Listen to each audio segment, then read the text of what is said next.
All I'm offering is the truth, nothing more.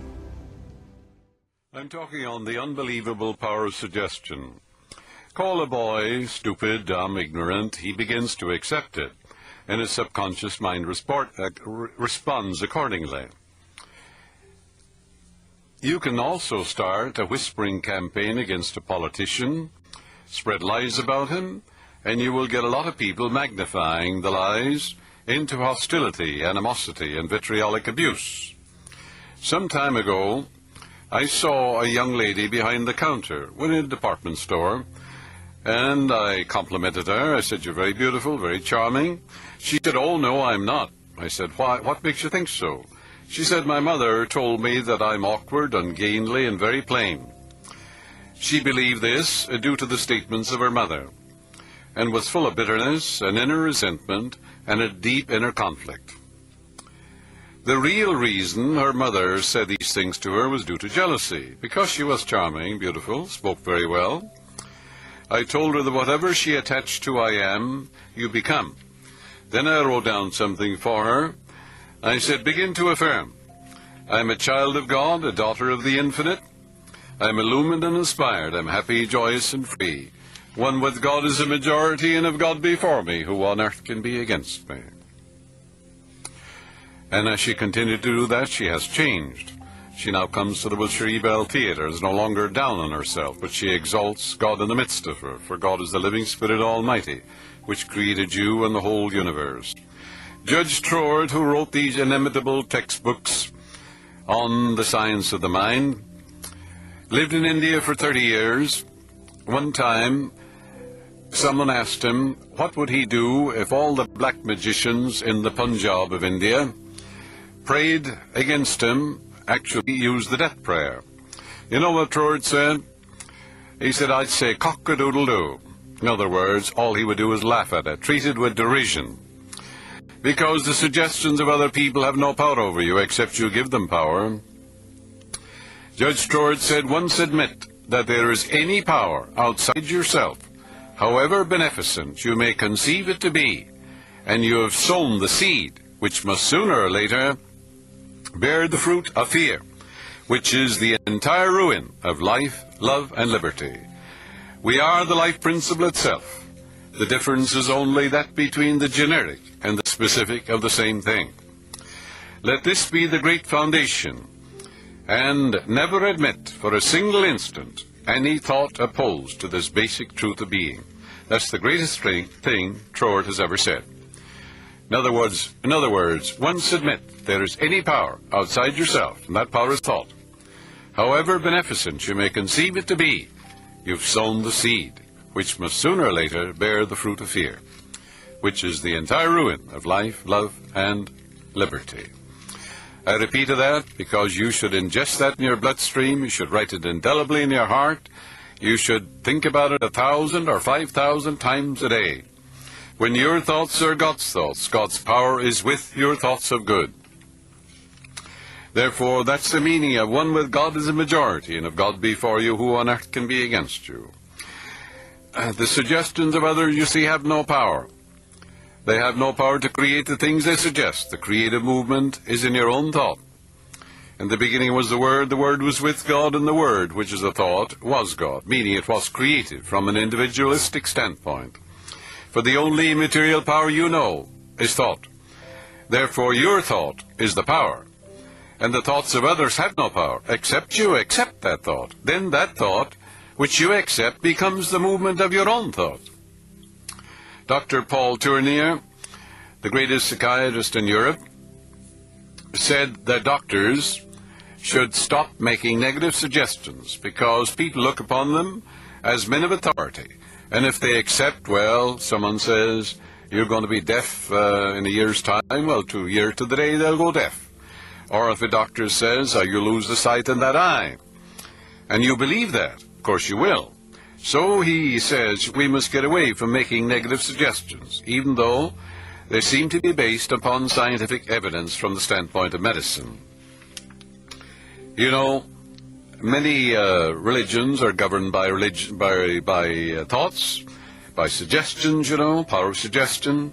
There was the old preacher, and he said if you drink too much, he said, if you run around with women, and you're unfaithful to your wives, when you die, he said, you go to hell where there's gnawing and gnashing of teeth. So one old man in the back row had some sense. He said, Parson, I have no teeth. And the old preacher said, boy, he said, they'll be provided for you. All this shows you how ridiculous these negative suggestions about God, life, and the universe are. God is the living Spirit Almighty, forever broadcasting the great eternal truths. The God presence is within you, and the impulses, the monitions, and the urges are always lifeward. Man's mind is cluttered up with false beliefs, ideas, and opinions, that his mind is opaque to these eternal truths. Fear suggestions to a man full of confidence and faith have absolutely no effect. It reinforces his faith and his confidence in the principle of success. He knows the infinite can fail, and your suggestions of failure simply give him greater confidence in the inner powers within him.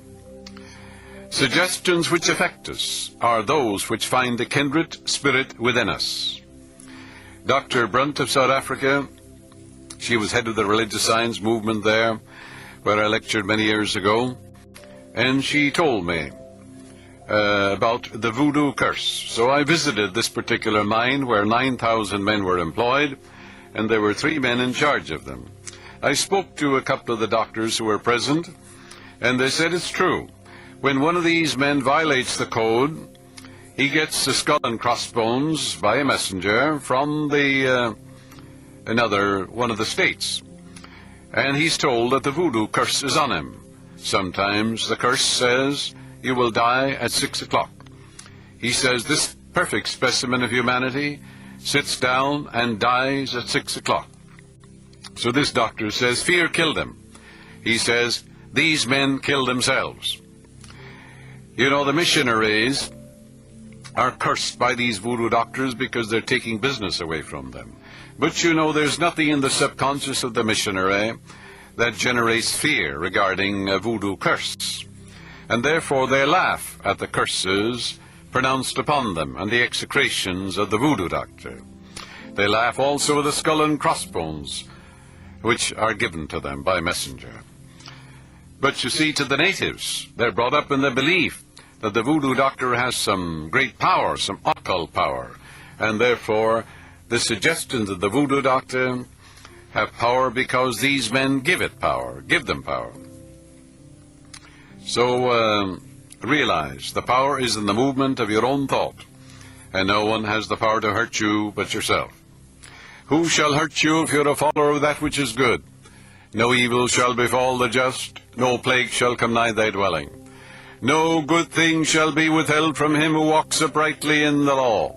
One with God is a majority, and if God be for you, who can be against you? I will fear no evil, for thou art with me, thy rod and thy staff, they comfort me. I dwell in the secret place of the Most High. I abide in the shadow of the Almighty. I will say of the Lord, he is my refuge, my fortress, my God, in him will I trust. Surely he will cover me with his feathers, and under his wings shall I rest. The truth of God shall be my shield and buckler. Then you are told, you shall not be afraid for the terror by night, or the arrow that flieth by day, or the pestilence that walketh in darkness. No, for his angels shall watch over you, and bear you up, lest you dash your foot against a stone. Identify yourself with these great eternal truths, and you build up an immunity, a divine antibody. You become God-intoxicated, and you walk the earth with the praise of God forever on your lips. Dr. Bales, who was a great teacher here in Los Angeles, who had studied medicine in London, told a group of us at the New Thought movement that in his last year as an intern, he and other interns would give patients what they called a placebo, which is mycopanus. That means a little crumb of bread or a little sugar of milk tablet, you know, put in a capsule form and colored. Nothing in it at all but sugar and milk, absolutely inert substance. And then he said we would say, well, now this is a new drug, new chemical. It'll take away all the migraine. It's from Germany. A new research product. Take away all that migraine, heal up your ulcers, remove this pain that you have. And he said they'd come back next week and say, oh, doctor, that was marvelous. medicine. That was wonderful. I need some more of that. And it was absolutely nothing in the world but sugar and milk, showing you the power of suggestion. The suggestion by Dr. Bales released their healing power, and they accepted it, just like when you're hypnotized and mesmerized, you know, they can operate on you. They can take a leg off, they can remove a tumor, ulcers of the stomach, and growths and everything else. So you feel absolutely nothing. Why? Because when you are hypnotized, the doctor made a suggestion that you'll feel no pain, that you'll be insensitive to all pain, and lo and behold, you are. Dr. Elsie McCoy, who was the chief surgical nurse in the Chicago hospital for many years, she had these post-operative patients. They were crying out at night, full of pain. They wanted morphine. So she said oftentimes I would take a syringe and take a half a cc or 1 cc of distilled water, and I would go to the patient, and I said, all right, now, my dear, I'm going to give you half a grain of morphine, subcutaneously. And she said I would inject the distilled water, and they'd go off to sleep for 12 hours. And all pain, of course, was taken away. What happened? They accepted her suggestion. They said this is morphine, according to their belief as it done unto them, just the same as if they were hypnotized or mesmerized, and told, you have no pain. You'll feel absolutely nothing. You'll be insensitive to all pain. And they accept that. This is the power of your mind. Marvelous power. So begin to think about the tremendous powers within you. Dr. David Seabury, a great psychologist who was passed on a few years ago, but many of you knew him, many of you studied under him. His father was secretary to Dr. Phineas Parkes Quinby in 1847. Actually, his father, he said, Quinby died in his father's arms. Dr. David Seabury was the only one in America who knew Quinby's techniques of healing, and he passed them on to me many years ago. He told a very interesting thing. He said as a young man he experimented with a ne'er-do-well up in Paradise, a little town in Northern California. This man had a certain habit. Every morning he'd go to the post office, to the coffee shop, and to the saloon. And they were going to have some fun with him. So they tipped off the postal clerk, say, when he comes in, say, you don't look good. There's yellow pigmentation around your eyes. Your face is flushed. Have you seen a doctor? Are you all right? Shouldn't you go to bed? Then he went into the coffee shop. Man says, have you been to the doctor? You don't look well. How's your blood pressure? And he got up and he went to the saloon. When he went there, the bartender says, your eyes don't look good. Your face is kind of white. He said, your eyes denote sickness. He said, shouldn't you see a doctor? So he said, the man went home, got deathly ill. They had to call a doctor, and he said Seabury had to go in, tell him it was all a joke, but they had a tough time with him. He made himself sick, didn't he? These suggestions, they were just, they did it for fun. But look, the man got deathly sick. These are suggestions which he accepted, you see. Your subconscious mind accepts what is impressed upon it and what you consciously believe. It does not reason things out like your conscious mind. It does not argue with you controversially. Your subconscious mind is like the soil, which accepts any kind of seed, good or bad. Your thoughts are active and might be likened unto seeds. Negative, destructive suggestions continue to work negatively in your subconscious mind, and in due time will come forth into outer experience which corresponds with them. Remember, your subconscious mind does not engage in proving whether your thoughts are good or bad, true or false, but it responds according to the nature of your thoughts or suggestions. For example, if you consciously assume something to be true, even though it may be false, your subconscious mind will accept it as true and proceed to bring about results which must necessarily follow because you assumed it to be true.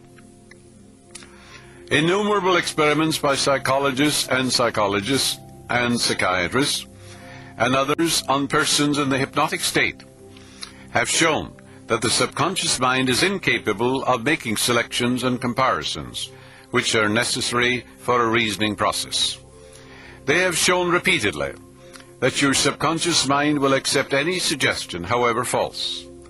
Having once accepted any suggestion, it responds according to the nature of the suggestion given. To illustrate the amenability of your subconscious mind to suggestion, if a practiced hypnotist suggests to one of his subjects that he is Napoleon Bonaparte, or even a cat or a dog, he will act out the part with inimitable accuracy. Tell him to kneel down and he will. Tell him to bark like a dog and he will. Tell him to lap up milk like a dog and he will. He believes himself to be whatever the operator tells himself to be. You can make the sign of the cross in his chest and say, tomorrow at 2 o'clock you'll come back to this office and you'll tell us that you're a victim of the stigmata. And the cross will be bleeding. And of course he'll come back at 2 o'clock and he'll tell you that he has the stigmata and the sign of the cross, there will be blood on it, according to your suggestion. That's why the word is made flesh, your thought is made manifest. You see it in front of your eyes. His personality becomes changed according to the suggestion you give him. A skilled hypnotist may suggest to one of his students in the hypnotic state that his back itches, to another that his nose is bleeding, to another that he's a marble statue, to another that he's freezing and the temperature is below zero. He experiences all this, his temperature drops and his teeth begin to chatter. Give him a glass of water and tell him it's brandy. Tell him he's drunk and he'll play the role of a drunkard.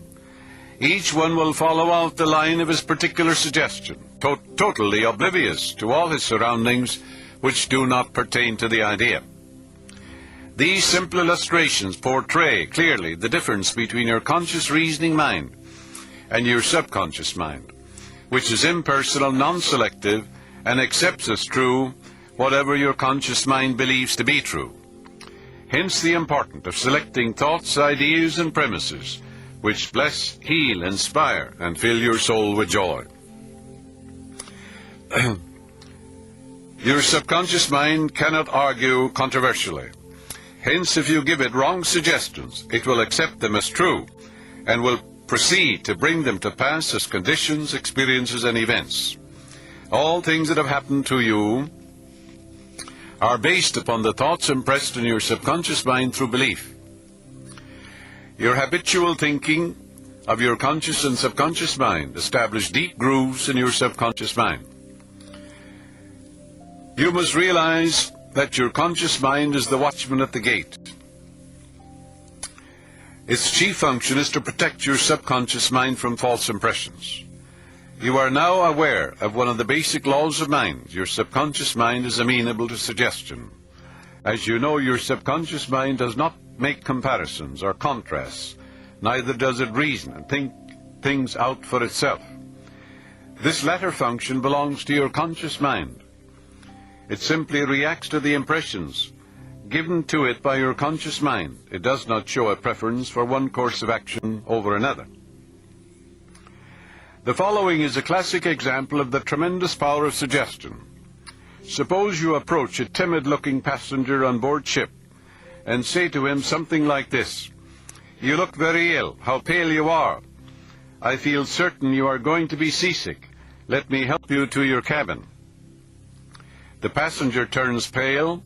Your suggestion of seasickness associates itself with his own fears and forebodings.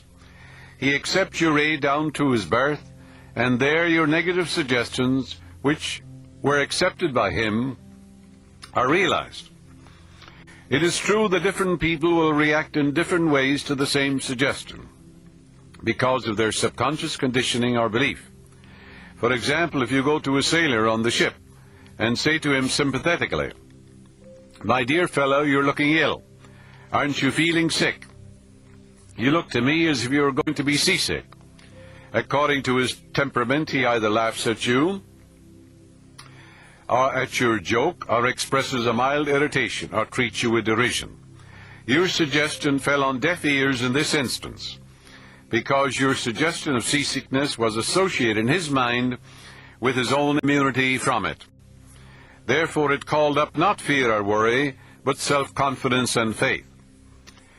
The dictionary says that a suggestion is the act or instance of putting something into one's mind, the mental process by which the thought or idea suggested is entertained, accepted, or put into effect. You must remember that a suggestion cannot impose something on the subconscious mind against the will of the conscious mind. You have the power to reject any negative suggestion. In other words, your conscious mind has the power to reject any false or negative suggestion. In the case of the sailor, he had no fear of seasickness. He had convinced himself of his immunity, and the negative suggestion had absolutely no power to evoke fear. The suggestion of seasickness to the other passenger called forth his indwelling fear of sickness.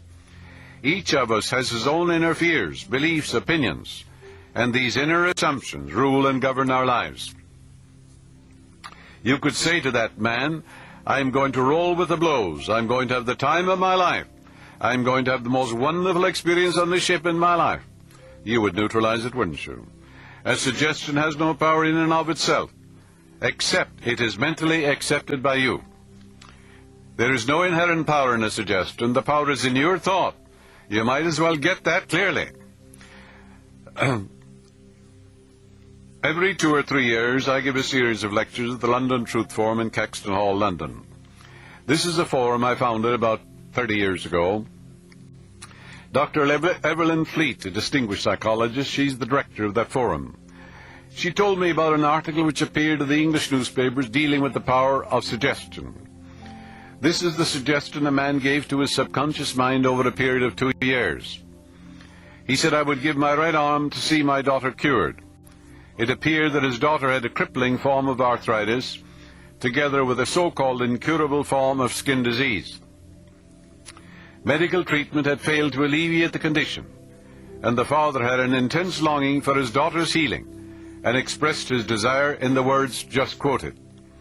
Dr. Evelyn Fleet said the newspaper article pointed out that one day the family was out riding when their car collided with another. The father's right arm was torn off at the shoulder, and immediately the daughter's arthritis and skin condition vanished. That's a terrible price to pay for a healing, isn't it? Your subconscious doesn't take a joke. It takes you literally. You better stop giving it the wrong suggestions. There's nothing good or bad, but thinking makes it so. You must make certain to give your subconscious mind only suggestions which heal, bless, elevate, inspire you in all your ways. Remember that your subconscious mind cannot take a joke. It takes you at your word. It takes you literally. Stop saying, I can't be healed. I can't make ends meet. Your subconscious will see to it that you can't. A young singer was invited to give an audition. She'd been looking forward to the interview, but on 3 previous occasions she had failed miserably due to fear of failure. She was giving suggestions of failure to her own subconscious. She had a good voice, but she'd been saying to herself, when the time comes for me to sing, maybe they won't like me. I'll try, but I'm full of fear and anxiety. I'm bound to fail. Her subconscious mind accepted these negative autosuggestions as a request, and they proceeded to manifest them and bring them into her experience. The cause was an involuntary autosuggestion, that is, silent fear thoughts, emotionalized and subjectified. You see, your thought is your prayer. If you don't know the workings of your mind, how on earth can you pray? She overcame it by the following technique. 3 times a day she isolated herself in a room. She sat down comfortably in an armchair, relaxed her body and closed her eyes. And she imagined she was as relaxed as a wet leaf on a log. Did you ever see a wet leaf on a log? Picture it in your mind and you'll relax. She stilled her mind and body in a wonderful way. Physical inertia favors mental passivity and renders the mind more receptive to ideas, suggestions. She counteracted the fear suggestion by saying to herself, God is the great singer, God is the great musician within me, the living Spirit Almighty. I sing beautifully, majestically, and gloriously. I am poised, serene, confident, and calm. She repeated the statement slowly, quietly, and with feeling from 5 to 10 minutes at each setting, knowing that whatever you attach to I am, you become. She had 3 such sittings every day, and one immediately prior to sleep. At the end of a week, she was completely poised and confident. When the invitation to audition came, She gave a remarkable, wonderful audition. You see, the law of your subconscious is compulsive, and you're compelled to give a marvelous rendition. A woman aged 75 was in the habit of saying to herself, I'm losing my memory. You can't lose your mind or your memory. Whatever you have ever learned, even in your mother's womb, is recorded faithfully in your subconscious mind. It forgets nothing, you know. It's the storehouse of memory. What most people need is forgettery, to coin a word. Because they're remembering the old grudges, the peeves, the lawsuit. They're remembering their losses of 29 and 30, and they're still talking about them. They should forget these things, but they don't. She said, my memory, she reversed it. My memory from today on is improving in every way. I shall always remember whatever I need to know at every moment of time and point of space. The impressions received will be clearer and more definite. I shall retain them automatically and with ease. Whatever I wish to recall will immediately present itself in the correct form in my mind. I am improving rapidly every day, and very soon my memory will be better than it has ever been before.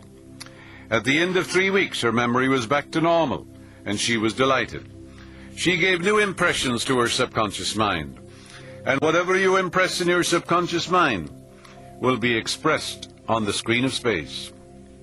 Yes, it'll come forth as form, function, and experience an event. Some comments on heterosuggestion. Heterosuggestion means suggestions from another person. In all ages, the power of suggestion has played a part in the life and thought of man in every period of time, and in each country of the earth. In many parts of the world, it is the controlling power of religion, such as you're a sinner, you know.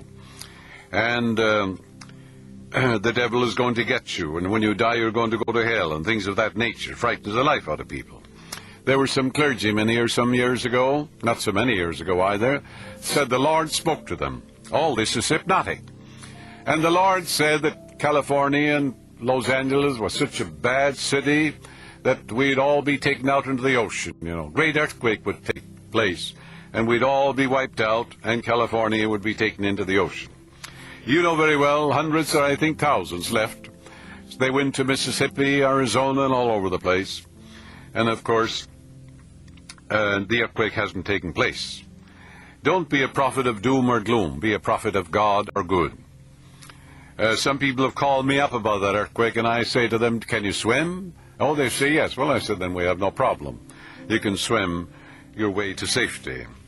You can see how silly these hypnotic suggestions are, but how diabolical they are when you frighten the life out of a person. So they sell their home, give their goods away for practically nothing, and go off in fear. If you dwell in the secret place of the Most High, you abide in the shadow of the Almighty. You'll say of the Lord, He's your refuge and your fortress. My God, in Him will you trust. Place your trust in the God presence. As Taniguchi of Japan says, when the earthquake or the flood takes place, the truth student isn't there. He's always protected. Why? Because the truth is your shield and buckler. You'll fear no evil, for God is with you. His rod and His staff, they comfort you. And that's prayer, isn't it? Suggestion may be used to discipline and control ourselves, but it can also be used to take control and command over others who do not know the laws of mind. Politicians use it. They use it negatively. They inveigh against others, you know. They say, soak the rich and all this sort of thing. They appeal to the biases and prejudices of people. And, of course, you know, it's a lot of Tommy rot. But they're looking for votes. And these people are gullible. And they're just brainwashed and mesmerized. Because if you're emotionally aroused, you can be manipulated. You see?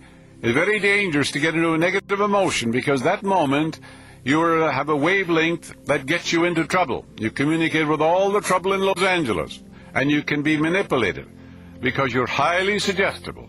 You better watch yourself.